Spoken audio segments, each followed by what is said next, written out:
अनिल फिरोजिया ने प्रधानमंत्री नरेंद्र मोदी की अपील के समर्थन में पेट्रोल डीजल बचाने का अभियान शुरू किया। उज्जैन के एक पेट्रोल पंप पर पहुंचकर उन्होंने लोगों से छोटे मोटे कामों के लिए पेट्रोल और डीजल वाहनों के बजाय साइकिल और ई व्हीकल अपनाने की अपील की। उन्होंने कहा कि ईरान, इजराइल और अमेरिका के बीच तनाव के कारण कच्चे तेल की कीमतों पर असर पड़ रहा है और इसीलिए ईंधन की बचत देश हित में जरूरी है। सांसद ने बताया कि पेट्रोल, डीजल और सोने का आयात डॉलर में होता है, इसीलिए इनके कम उपयोग से विदेशी मुद्रा की बचत होगी। उन्होंने विदेश यात्रा के बजाय भारत में पर्यटन को बढ़ावा देने की बात कही।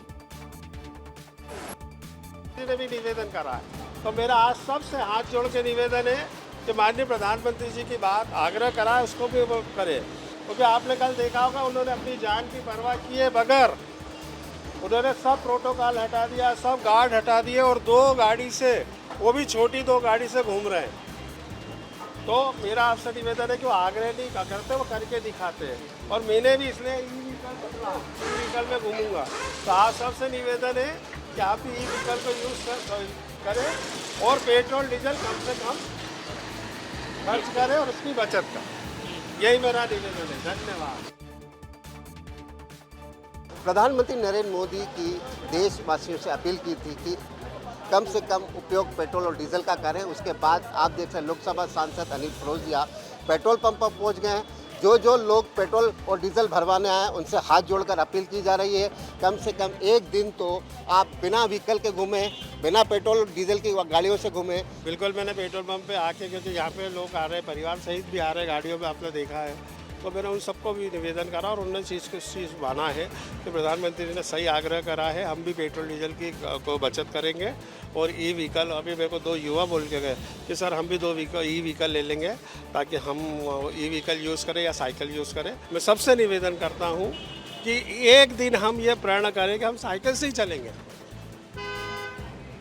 हम पैदल चलेंगे, पर हम एक दिन अपनी गाड़ी का उपयोग नहीं करेंगे।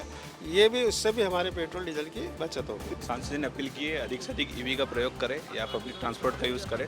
इसी के साथ ही बाकी पेट्रोल डीजल का बहुत कम यूज़ करें। ये जो पहल है सभी लोग इसकी सराहना करते नजर आ रहे हैं, चाहे वो पेट्रोल पंप हो। खुद सांसद भी ई स्कूटर लेके पेट्रोल पंप पर पहुँचे हैं। उन्होंने भी प्रण लिया है कि हफ्ता में एक दिन में बिना डीजल, बिना पेट्रोल वाली गाड़ी से घूमूंगा, चाहे वो ई कार्ड में घूमना पड़े, ई स्कूटर से घूमना पड़े या साइकिल से घूमना पड़े। ये तो देखना होगा इनकी बात पर कितनी सत्यता झलकती है। मैं सिंह ठाकुर के साथ संतोष कृष्णानी, विस्तार न्यूज़, उज्जैन।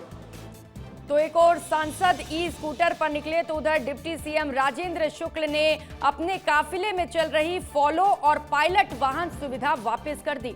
प्रधानमंत्री नरेंद्र मोदी की ऊर्जा बचत की अपील के बाद यह फैसला लिया गया। डिप्टी सीएम ने कहा कि खाड़ी देशों में युद्ध जैसे हालात को देखते हुए ईंधन बचाना जरूरी है और ये कदम उसी दिशा में उठाया गया है। प्रधानमंत्री जी ने आह्वान किया है, अपील की है, खाड़ी में चल रहे युद्ध के कारण जो परिस्थितियां निर्मित हुई हैं, तो हमें अब डीजल के खपत में जितने कम वाहन यूज़ करेंगे उतना डीजल की खपत कम होगी। और हम सब लोगों ने भी अपने काफिले में कमी कर दी है। ना भोपाल में तो मैंने कहा है कि ना तो पायलट आने की ज़रूरत है, ना फॉलो गाड़ी आने की ज़रूरत है। और अब बात दुर्ग की करते हैं। छत्तीसगढ़ के शिक्षा मंत्री गजेंद्र यादव ने वीआईपी कल्चर से हटकर सादगी की मिसाल पेश की। प्रधानमंत्री के ईंधन बचाने के आह्वान के बाद मंत्री सरकारी लग्जरी कार छोड़ ई रिक्शा में सफर करते नजर आए। उनके इस कदम की खूब चर्चा हो रही है। उनका ये अंदाज अब सोशल मीडिया पर तेजी से वायरल हो रहा है। वहीं धार में भी महिला एवं बाल विकास मंत्री सावित्री ठाकुर ने अपने सरकारी काफिले में कटौती करते हुए पायलट और फॉलो वाहन सुविधा को त्याग दिया। उन्होंने कहा कि मौजूदा राष्ट्रीय परिस्थितियों और जन सुरक्षा की संवेदनशील स्थिति को देखते हुए ये फैसला किया। मंत्री ने इसे सादगी, उत्तरदायित्व और राष्ट्र निष्ठा का संदेश बताया।